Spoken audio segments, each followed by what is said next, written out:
There's no other country on the planet with such a contrasting blend of antiquity and modernity as Mexico. This remarkable land stretches across nearly 2 million square kilometers between the United States and the countries of Central America. Bordered by the Pacific Ocean to the west and the Gulf of Mexico to the east, it has become a bridge between two continents, a meeting place of civilizations and cultures. Today, Mexico is home to over 130 million people, making it the 11th most populous country in the world. Modern Mexico is a federal republic consisting of 31 states and a federal capital.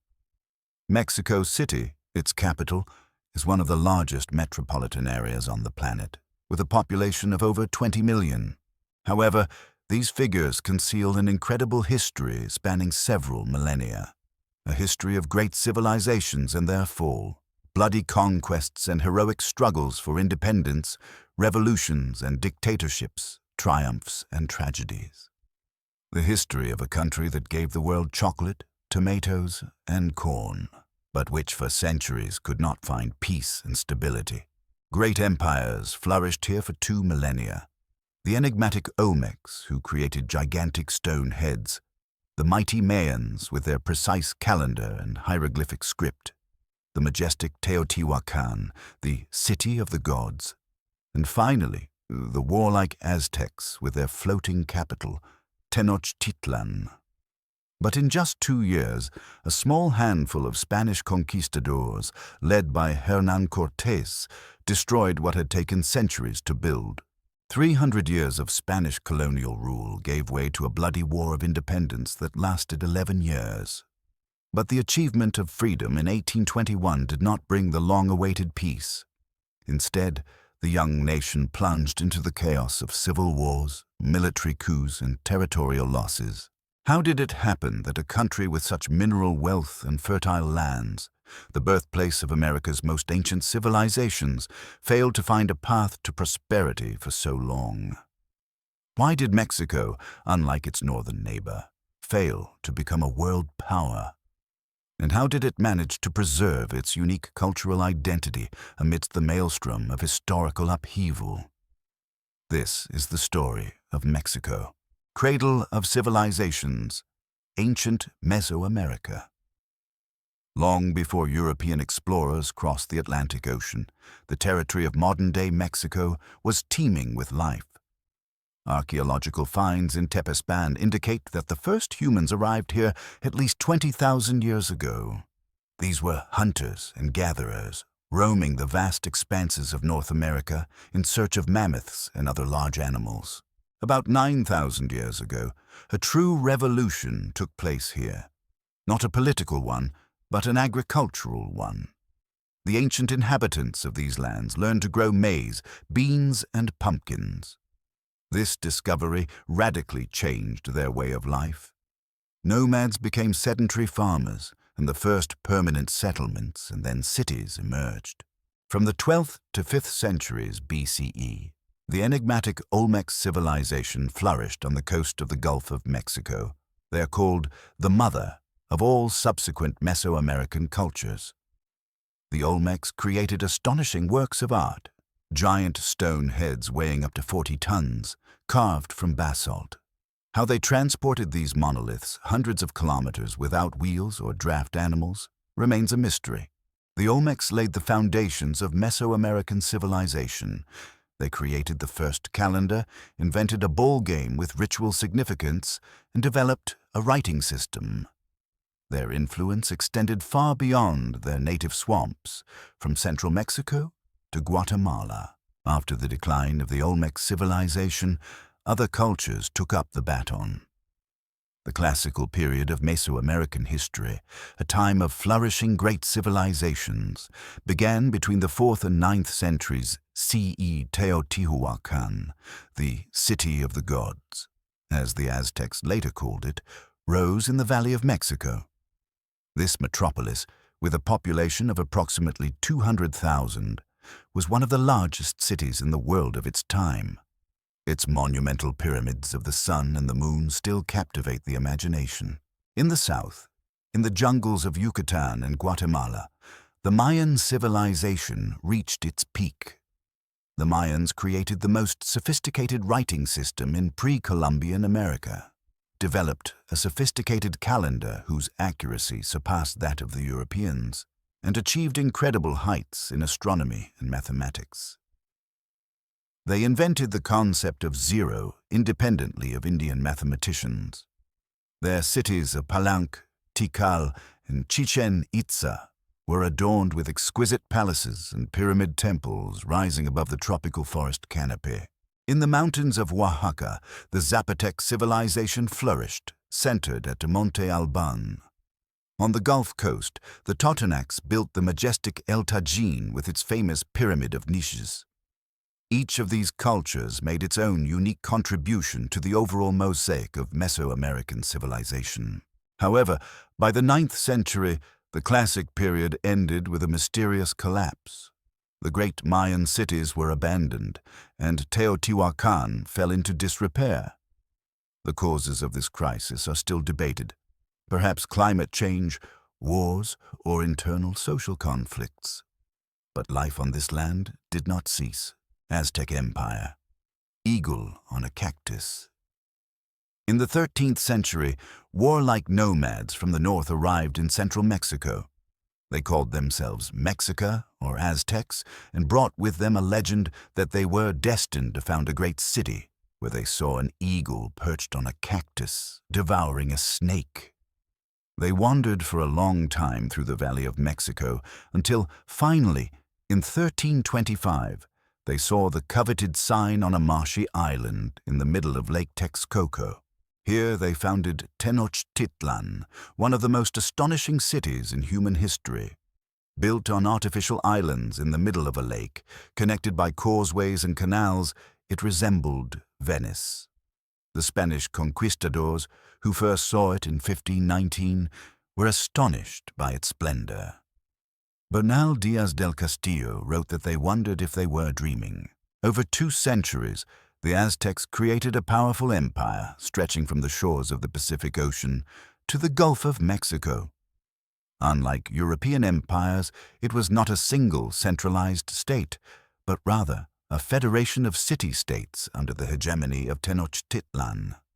Conquered peoples retained their rulers and customs, but were required to pay tribute and supply warriors for new conquests. Aztec society was strictly hierarchical.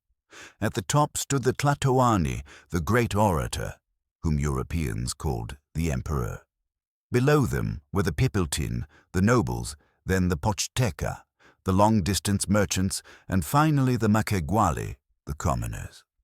At the very bottom of the social ladder were the Tlatlacotin, the slaves. Religion permeated the entire life of the Aztecs. Their pantheon included hundreds of gods, but the central one was Huitzilopochtli, the god of war and the sun, patron of Tenochtitlan. The Aztecs believed that the sun waged a daily battle with the forces of darkness, and to aid it in this struggle, the gods required human blood. Therefore, human sacrifice was an integral part of their religious rites. By the early 16th century, the Aztec Empire seemed unshakable. Tenochtitlan, with a population of approximately 300,000, was one of the largest cities in the world. Its markets groaned with goods brought from the most remote corners of Mesoamerica. Eagle and jaguar warriors terrified neighboring tribes. Priests in feathered cloaks performed complex rituals in honor of numerous gods. But the empire wasn't as strong as it seemed. Many conquered peoples were weary of Aztec domination and were ready to support anyone who challenged Tenochtitlan. It was this weakness that the Spanish conquistador exploited, whose name forever changed the course of Mexican history. Conquest, meeting of two worlds. On November 8, 1519, an event occurred in Tenochtitlan whose aftermath is still felt in Mexico. A small procession was walking along the main causeway leading into the city. At its head rode a man in steel armor, the Spanish conquistador Hernán Cortés. He was greeted by Tlatoani Moctezuma II himself, dressed in magnificent robes of feathers and gold. The path to this meeting began 2 years earlier. In 1517, Cuban governor Diego Velázquez launched the first expedition to the shores of Mexico under the command of Francisco Hernández de Córdoba. The Spaniards were searching for gold and new lands to colonize. Rumors of the riches of a mysterious land to the west had long excited the imagination of the conquistadors. The first 2 expeditions yielded only scant information about a powerful empire somewhere inland. But the third expedition, under the command of Hernán Cortés, proved fatal for the Aztecs. On February 10, 1519, Cortés set sail from Cuba with only 550 men, 16 horses, and a few cannons. At first glance, the forces were incomparable. Moctezuma's army numbered hundreds of thousands of warriors, but the Spaniards had undeniable advantages: firearms, horses the Indians had never seen, steel armor, and blades.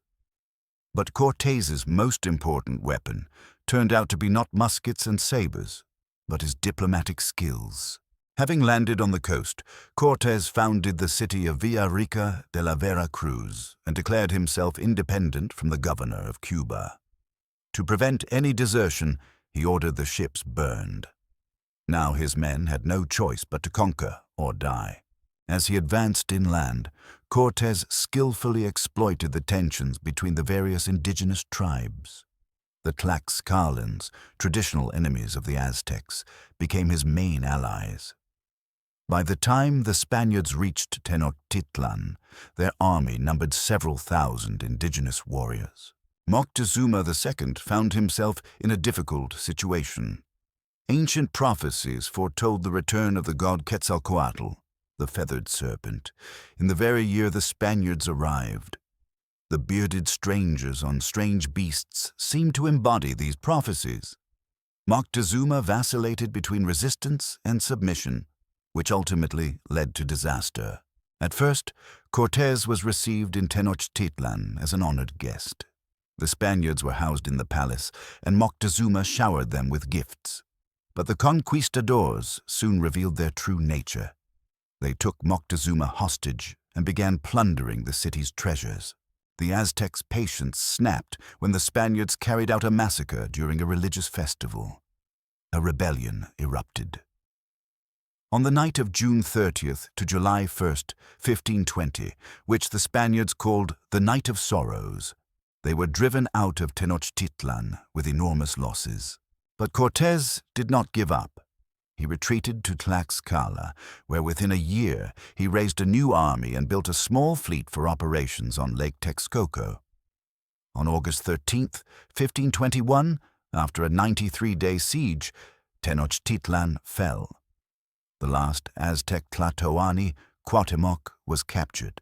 The fall of Tenochtitlan marked the end not only of the Aztec Empire, but of an entire era in Mexican history. On the ruins of indigenous cities, the Spanish began to build a new world, a world in which European traditions intertwined with indigenous customs, creating a unique Mexican culture. New Spain, 300 years of colonial domination. On the ruins of Tenochtitlan, the Spaniards built a new city, Mexico City, which became the capital of the Spanish crown's vast holdings in North America. In 1522, Emperor Charles V officially endorsed Cortés's conquests, appointing him governor of Mexico and granting him the title of Marqués del Valle de Oaxaca.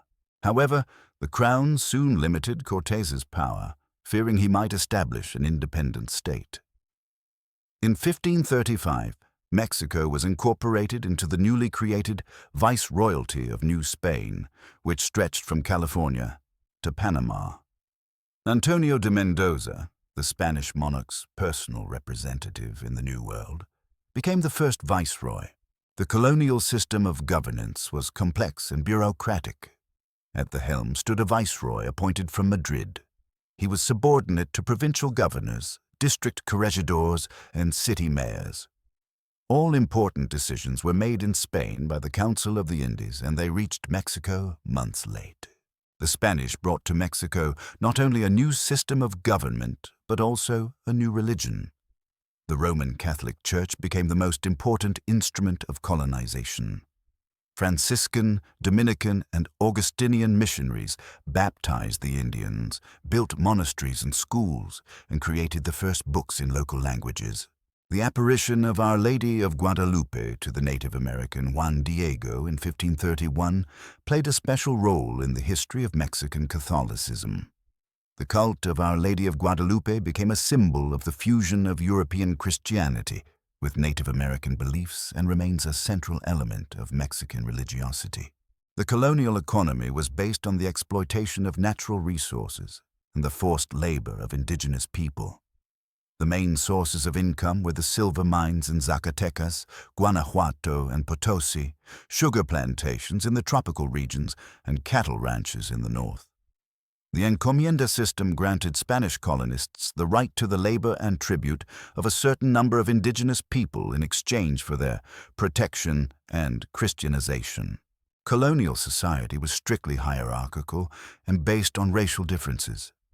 At the top of the social ladder stood the peninsulars, Spaniards born in Europe. Below them were the Creoles, descendants of Spaniards born in the Americas. Next came the mestizos, children of mixed marriages between Spaniards and Native Americans. The mulattoes, descendants of Spaniards and Africans, and numerous other racial categories. At the very bottom were purebred Native Americans and African slaves. This system generated numerous contradictions. Creoles, despite their Spanish origins, were excluded from high positions, which were reserved for peninsulars. Mestizos and other mixed groups had no clearly defined place in society.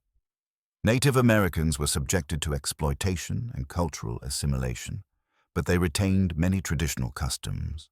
During 3 centuries of colonial rule, rebellions broke out repeatedly in New Spain. The largest of these occurred in 1624 and 1692, but all were brutally suppressed. The colonial system seemed unshakable. However, by the end of the 18th century, the situation began to change. Enlightenment ideas were penetrating the New World. The Bourbon reforms of Charles III were reshaping the structure of government, and the success of the American Revolution demonstrated that independence from the European metropolis was possible. Change was in the air. The road to independence. 11 years of war. On September 16, 1810, in the small town of Dolores, in the state of Guanajuato, local priest Miguel Hidalgo delivered a sermon that shook the foundations of the colonial system. "Long live America! Long live independence! Death to bad government!" he cried, calling on his parishioners to revolt against Spanish rule. Thus began the Mexican War of Independence, an 11-year struggle that culminated in the birth of a new nation. But the road to freedom proved long and bloody. The reasons for the rebellion were numerous. The Napoleonic Wars in Europe weakened Spain. The French occupation of the Iberian Peninsula and the abdication of King Ferdinand VII created a crisis of legitimacy. Creoles, long excluded from power, saw an opportunity to change their position. Social tensions between different racial groups reached a breaking point. Hidalgo's rebellion quickly escalated into a mass war. Thousands of indigenous and mestizo people suffering under colonial oppression joined the priest, but their movement resembled a peasant rebellion more than an organized revolution. The rebels plundered estates and slaughtered Spaniards, which alienated many Creoles. Initial successes gave way to defeats. In March 1811, Hidalgo was defeated at Calderón and executed in July in Chihuahua. His work was continued by another priest, José María Morelos, who managed to give the rebellion a more organized character. Morelos was an outstanding military leader and politician. He convened the Congress of Chilpancingo, which declared Mexico's independence and adopted its first constitution. His program included the abolition of slavery, equality before the law, and land redistribution. But Morelos, too, was unable to achieve final victory. In 1815, he was captured and executed. After Morelos's death, the independence movement declined. Spanish troops, under the brutal command of General Felix Calleja, suppressed most pockets of resistance. Only in the southern mountains did the courageous Vicente Guerrero continue to fight with a small band of guerrillas. Paradoxically, Mexico gained independence not thanks to revolutionaries, but thanks to conservatives. In 1820, a liberal revolution took place in Spain, alarming Mexican Creoles. Fearing radical reforms, they decided to secede from the mother country in order to preserve their privileges. Colonel Agustín de Iturbide, who had recently fought against the rebels, took the lead of this movement. In February 1821, he announced the Plan de Iguala, which proclaimed 3 guarantees: religion, Catholicism, independence, and the unity of all Mexicans. Iturbide managed to reach an agreement with Guerrero, and their united army quickly took control of the entire country. On September 27, 1821, the Army of the 3 Guarantees triumphantly entered Mexico City. 300 years of Spanish rule had ended. But independence was not the end of the struggle, but only its beginning. The first decades, chaos and the search for a way. Independent Mexico was born in travail. The country had been devastated by an 11-year war, the economy was in ruins, and social tensions remained. But the main problem was the lack of consensus on the future structure of the state. Iturbide attempted a radical solution. In May 1822, he proclaimed himself Emperor Agustín I. However, his reign lasted less than a year. A military rebellion led by Antonio López de Santa Anna overthrew the empire, and in 1824, Mexico became a federal republic. The next half-century of Mexican history can be described as a chaotic era. The country was torn apart by conflicts between federalists and centralists, liberals and conservatives, church and state. In the first 30 years of independence, more than 50 governments changed. Military coups became the norm in political life. The symbol of this era was Antonio López de Santa Anna, a charismatic caudillo who served 11 terms as president. Santa Anna was a master of political intrigue and self-presentation. He sometimes proclaimed himself the defender of the republic, sometimes imposed a dictatorship, sometimes played the role of a liberal, sometimes a conservative. But his most important characteristic was his ability to return to power even after the most catastrophic defeats. It was under Santa Anna that Mexico suffered its heaviest territorial losses. In 1836, Texas, populated primarily by American settlers, seceded. An attempt to recapture the rebellious province ended in disaster at San Jacinto, where Santa Anna was defeated and captured. An even more devastating blow was dealt by the Mexican-American War of 1846 to 1848. The United States, obsessed with the idea of manifest destiny, sought to expand its borders to the Pacific Ocean. The war began over disputed territory between the Nueces and Rio Grande rivers, but quickly escalated into a full-scale invasion. American troops under Generals Zachary Taylor and Winfield Scott inflicted a series of crushing defeats on the Mexicans. In September 1847, the Americans occupied Mexico City. Under the Treaty of Guadalupe Hidalgo of 1848, Mexico lost more than half of its territory. The present-day states of California, Nevada, Utah, most of Arizona and New Mexico, as well as parts of Colorado and Wyoming. This defeat became a national trauma that still affects Mexican identity. The country, which once stretched from Oregon to Costa Rica, has shrunk to its current size. Poor Mexico. So far from God and so close to the United States. These words, attributed to dictator Porfirio Diaz, reflect a painful awareness of the country's geopolitical vulnerability. Defeat in the war with the United States accelerated political processes within Mexico. The prestige of the army and conservatives was undermined. Liberals came to the fore, led by Benito Juárez, a Zapotec Indian from Oaxaca, who became a symbol of Mexican liberalism and national unity. the era of reforms and interventions. The mid-19th century marked a turning point in Mexican history. After decades of chaos and defeat, the country attempted to find a new path to development. These efforts were led by liberals who saw Mexico's future in secularization, federalism, and economic modernization. In 1854, Colonel Florencio Villarreal proclaimed the Plan de Ayutla, directed against Santa Anna's dictatorship. The rebellion quickly engulfed the entire country, and in August 1855, Santa Anna left Mexico forever. The liberals, led by Juan Alvarez and Ignacio Comonfort, came to power. But the key figure in the new government was Justice Minister Benito Juarez, a full-blooded indigenous man who, through hard work and study, rose to the highest government posts. Liberals embarked on radical reforms intended to modernize the country. The Juarez Law abolished special ecclesiastical and military courts. The Lerdo Law prohibited corporations, including churches and indigenous communities, from owning real estate. The Constitution of 1857 proclaimed a federal republic, guaranteed human rights, and separated church and state. These reforms provoked fierce resistance from conservatives and the church.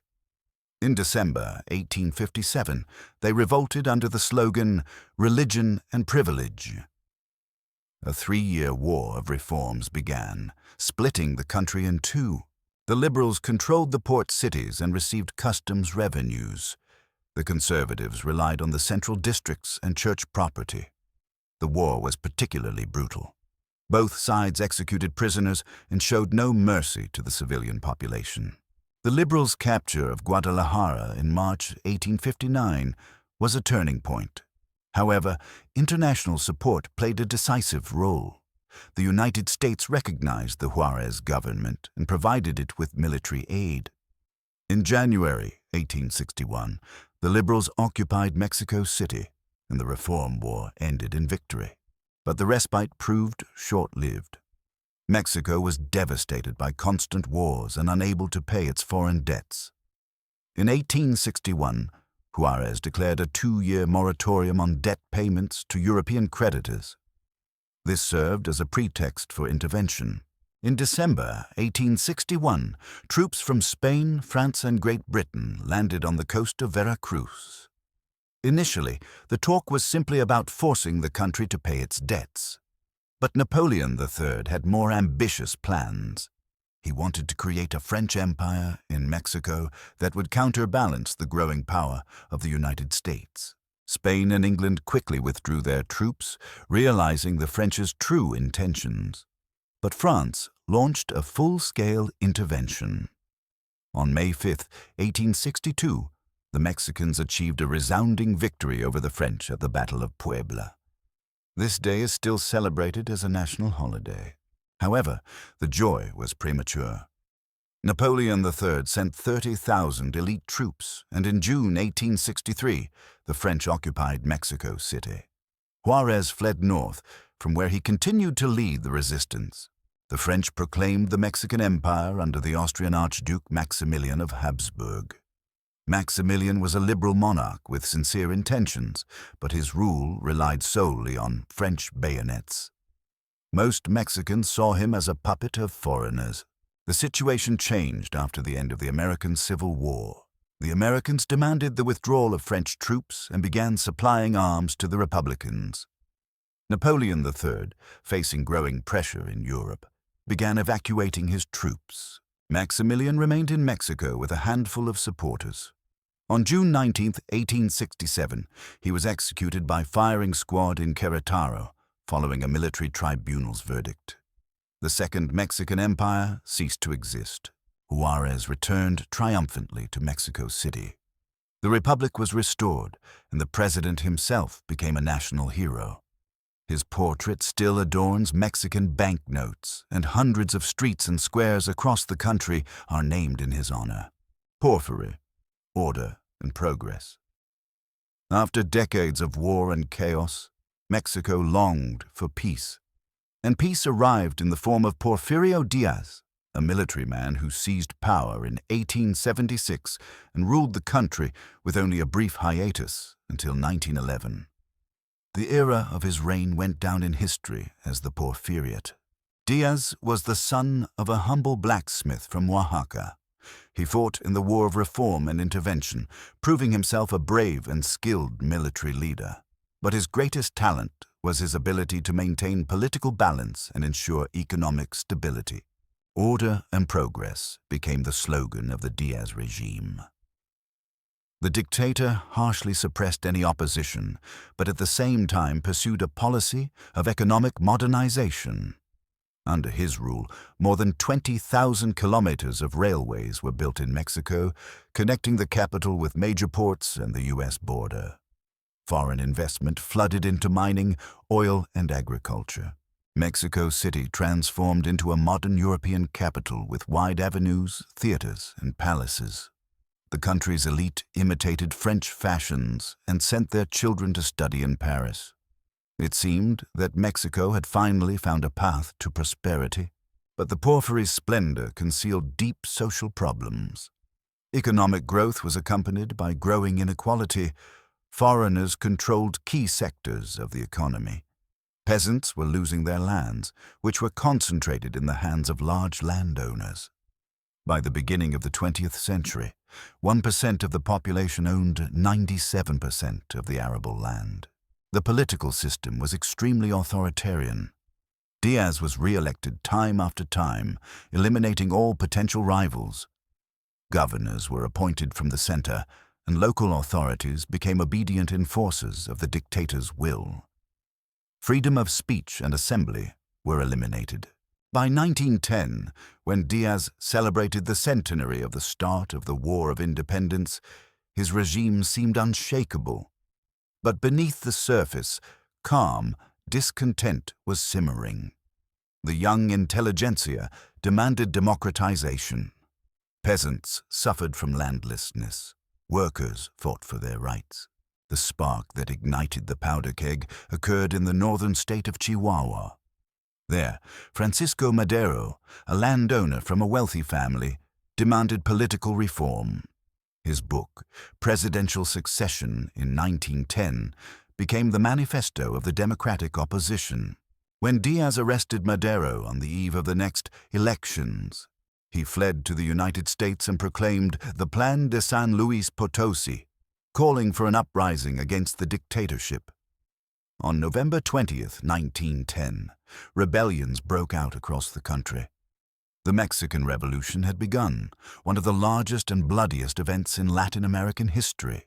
The Mexican Revolution, a decade of fire and blood. The Mexican Revolution lasted 10 years and claimed the lives of over 1 million people, almost a tenth of the country's population. It was more than just a change of power, but a profound social upheaval that radically changed the face of Mexico. The first stage of the revolution ended quickly. The rebels, led by Madero, the legendary Pancho Villa in the north, and Emiliano Zapata in the south, inflicted a series of defeats on the federal forces. In May 1911, the 80-year-old Diaz resigned and sailed for European exile. "Madero has unleashed the tiger. Now we'll see if he can tame it," the deposed dictator prophetically remarked. Madero was an honest Democrat, but a weak politician.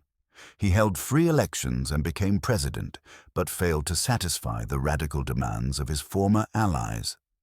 Zapata demanded immediate land redistribution and, failing to obtain it, launched a new uprising under the slogan, "Land and Freedom." In February 1913, a military coup known as the 10 Tragic Days took place in Mexico City. General Victoriano Huerta, with the support of American Ambassador Henry Lane Wilson, seized power and ordered Madero's assassination. The first democratic experiment in the history of revolutionary Mexico ended in tragedy. Madero's assassination united all the revolutionaries against Huerta. In the north, Coahuila Governor Venustiano Carranza rose up, proclaiming himself first chief of the Constitutionalists. He was joined by Pancho Villa in Chihuahua and the young Álvaro Obregón in Sonora. In the south, the indomitable Zapata continued to fight. The Revolutionary Army was a motley coalition. Carranza represented the moderate northern bourgeoisie, striving for constitutional rule. Villa relied on peasants and workers who dreamed of social justice. Obregón was a pragmatic politician, willing to compromise for the sake of victory. Zapata fought for the interests of the landless peasants of central and southern Mexico. In July 1914, Huerta fled the country. But instead of uniting, the revolutionaries turned against each other. Carranza and Obregón clashed with the Villa Zapata coalition. The country plunged into the chaos of civil war. The turning point came with the Battle of Celaya in April 1915, where Obregón routed Villa's cavalry using World War I tactics, machine guns and barbed wire. Villa retreated north and Zapata retreated south. Carranza controlled the central regions and was recognized as President of the United States. In 1917, the Constituent Assembly in Querétaro adopted a new constitution that laid the foundations of the modern Mexican state. The constitution proclaimed social rights for workers, the nationalization of natural resources, agrarian reform, and a limited role for the church. Many of its provisions were revolutionary for their time and influenced the constitutions of other countries. But the war continued. In 1919, Zapata was killed, lured into a trap by government troops. In 1920, Carranza was also killed while attempting to flee the capital during yet another uprising. Villa laid down his arms in 1920, but was assassinated 3 years later. Álvaro Obregón came to power, the only major revolutionary leader to die a natural death, though he was assassinated in 1928 by a religious fanatic. The armed phase of the revolution ended and the era of institutionalizing its gains began. Construction of a revolutionary state. The 1920s and 1930s saw the creation of a new Mexico on the ruins of the old order. Revolutionary leaders were tasked with transforming chaos into order and revolutionary slogans into practical policies. Álvaro Obregón, 1920 to 1924, laid the foundations of the post-revolutionary system. He reconciled with the United States, receiving its recognition in exchange for guarantees of rights for American oil companies. Domestically, he pursued a policy of balancing the interests of various social groups.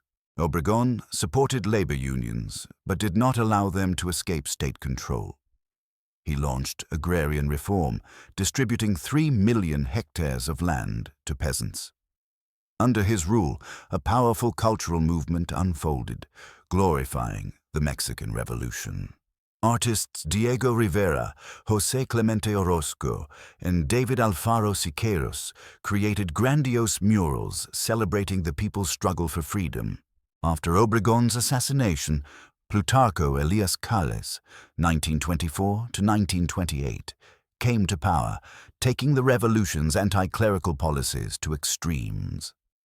His harsh measures against the church sparked a revolt of the cristeros, Catholic peasants who fought for 3 years under the slogan, "Long live Christ the King." The Cristero War demonstrated that the revolution had not yet fully won. A significant portion of the population, especially in rural areas, remained committed to traditional values. The conflict ended with a compromise. The church retained the right to worship in exchange for renunciation of political activity. Calles created the National Revolutionary Party, or PNR, a political organization intended to unite all revolutionaries and prevent further military coups. The party became the foundation of the political system that lasted until the end of the 20th century. But the dominant figure of this period was Lázaro Cárdenas, 1934 to 1940, who brought the revolutionary program to its logical conclusion. Cárdenas carried out the most radical agrarian reform in Latin American history, distributing 18 million hectares of land among peasants. He created ejidos, collective farms based on the traditions of indigenous communities. In 1938, Cárdenas committed an act that would shock the world. He nationalized the oil industry, which belonged to American and British companies. This decision sparked an international scandal and an economic boycott, but became a symbol of Mexican sovereignty. To this day, March 18th is celebrated as Oil Expropriation Day. Cardenas also reorganized the ruling party, transforming it into the Party of the Mexican Revolution, PRM, a corporate-like organization. The party united four sectors: peasant, worker, popular, and military. This system ensured representation of the main social groups, but under strict party control. By the end of the 1930s, the revolution's main goals had been achieved. A modern constitutional system had been established, agrarian reform and the nationalization of key industries had been implemented, and a national cultural identity had been forged. Mexico was ready for a new stage of development, the Mexican miracle, stabilizing development. The 1940s through 1970s are known in Mexican history as the era of stabilizing development, or the Mexican miracle. After decades of revolutionary upheaval, the country finally achieved political stability and sustained economic growth. This period began with World War II. Mexico entered the war in 1942 on the side of the Allies, after German U-boats sank Mexican tankers. Although Mexico's military involvement was limited, it sent only one air squadron to the Philippines. The economic consequences of the war were enormous. Mexico became an important supplier of strategic raw materials to the United States, leading to a sharp increase in exports and industrial production. The severing of trade ties with Europe stimulated the development of domestic industry to replace imports.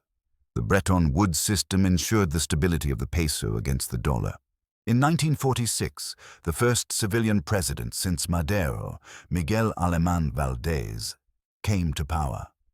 This symbolized the final institutionalization of the revolution and the transition from military to civilian rule, from the Mexican miracle to crises and changes. By the mid-20th century, Mexico was experiencing a period of stable development that went down in history as the Mexican miracle. For 3 decades, from the 1940s to the early 1970s, the country's economy grew at an impressive rate. Industrial production increased, major cities expanded, new universities and modern roads were built. Millions of peasants migrated to the cities, forming a new working class. Regions with populations of over 1 million emerged: Guadalajara, Monterrey, Puebla. It seemed Mexico had finally emerged from the poverty and chaos of its past. However, the downside of this miracle was the uneven distribution of wealth. While the new industrial centers flourished, the largest sections of the population, the peasants and the poor, remained deeply dependent. The gap between rich and poor only grew. Moreover, the power of the institutional Revolutionary Party, which monopolized the political system, increasingly resembled an authoritarian machine. In 1968, Mexico found itself at the epicenter of dramatic events. Ahead of the Mexico City Olympics, a wave of student protests swept across the country. Young people demanded democratization, freedom of speech, and an end to police repression. The authorities responded with harsh suppression. On October 10, 1968, troops opened fire on demonstrators in Tlatelolco Square. According to various estimates, several hundred people were killed. This event deeply shook society and became a symbol of political unfreedom. Meanwhile, the economy faced new challenges. In the 1970s, industrialization gave way to sharp inflation spikes and long-term debt borrowed from the U.S. and international organizations. By the early 1980s, the debt crisis forced the Mexican government to embrace neoliberal reforms: privatization, deregulation, and opening markets to foreign capital. The consequences of these reforms were mixed. On the one hand, they facilitated the modernization of certain sectors, but on the other, they exacerbated social inequality and left millions of people below the poverty line. Democratization in the beginning of change. By the end of the 20th century, Mexico stood on the threshold of political change. The PRI's long-standing monopoly had begun to irritate society. Growing political activism, the emergence of independent journalists, and pressure from international organizations paved the way for the first fair elections. In 2000, for the first time in 71 years, an opposition member, Vicente Fox of the National Action Party, PAN, won the presidential election. This marked a new milestone in Mexican history. Power passed from the PRI to the opposition peacefully and legally, a rarity in Latin America. The era of democracy had begun, and with it, new challenges. Among the main ones are the fight against corruption, reform of the justice system, and attempts to curb drug cartels, which over the decades have become a real threat to national security. War on drug cartels, shadow of a nation. At the beginning of the 21st century, Mexico faced a dramatic increase in drug cartel activity. These organizations, involved in the illegal production and transportation of narcotics, became true shadow kings in the northern and western states of the country. The most notorious were the Sinaloa cartel, Los Zetas, Jalisco New Generation, and others. In 2006, President Felipe Calderón declared a massive anti-drug campaign, deployed troops to several states, and launched an open war against the cartels. As a result, Mexico descended into a period of violence. Drug enforcement agents, police, military personnel, and the cartels themselves engaged in brutal clashes. Over the course of 15 years, hundreds of thousands of people fell victim to this war. Not only members of criminal groups, but also ordinary citizens, politicians, journalists, and activists. The war against drug cartels revealed that corruption and weak state institutions remain one of the country's greatest challenges. The police and army often proved powerless against well-armed and wealthy criminal organizations. In some regions, cartels seized power, forming their own parallel states. Modern Mexico, finding balance. Despite all its challenges, Mexico remains a country with impressive achievements. It boasts developed automotive, electronics, light industry, and agriculture sectors. In recent decades, the country has become one of the global leaders in the export of beer, avocados, automobiles, and electronics. Mexico's cultural influence is enormous. World cinema, literature, music, painting, and gastronomy bear a Mexican imprint. Films by directors Alfonso Cuarón, Alejandro González Iñárritu, and Guillermo del Toro win prestigious awards. The art of Frida Kahlo, Diego Rivera, Orozco, and Siqueiros is renowned worldwide. Magical realist literature has become a hallmark of Mexican culture. Science and education are developing. Despite challenging conditions, Mexico produces outstanding scientists and researchers. Mexican universities are recognized as among the best in Latin America. Relations with the United States are complex, yet crucial to the country's foreign policy. Mexico is the United States' most important trading partner, with millions of Mexicans living and working across its northern border. Issues of migration, employment, and trade controls all shape the bilateral agenda. The country faces environmental challenges, rapid urban growth, and undeniable demographic pressure. Poverty still affects a significant percentage of the population, particularly in rural areas of the South and in indigenous communities. Nevertheless, Mexico remains a dynamic power, capable of surprising the world with its energy, love of life, ability to overcome difficulties and renew itself again and again. Conclusion. Mexico's past is a patchwork quilt of bitter defeats and triumphs, cultural contradictions, and astonishing synthesis. Hundreds of ethnic groups, dozens of civilizations, wars and revolutions, foreign domination and national rebellion, all of this has created a unique Mexican identity, a country that once lost a significant portion of its territory, and millions of lives managed not only to survive, but also to create entirely new forms of culture, statehood, and social life. Today, Mexico is not only ancient pyramids and riotous carnivals, but also a dynamic economy, cutting-edge art, a rich literature, and a powerful democratic tradition, despite all its trials. One might ask, how have the Mexican people managed to preserve their soul after so much upheaval? Has their past been lost in the maelstrom of change? Why, despite internal contradictions and external pressures, do Mexicans continue to celebrate their lives, create and change the world around them? Perhaps because for Mexico, history is not only a series of tragedies, but also an eternal struggle for happiness, dignity, and self-respect.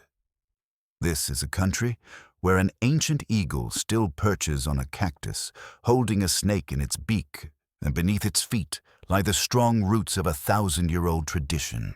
While mariachi music plays, while Day of the Dead flowers float over the squares, while children learn ancient tales of the Mayans and Aztecs, the spirit of Mexico is alive and ready to embrace the future.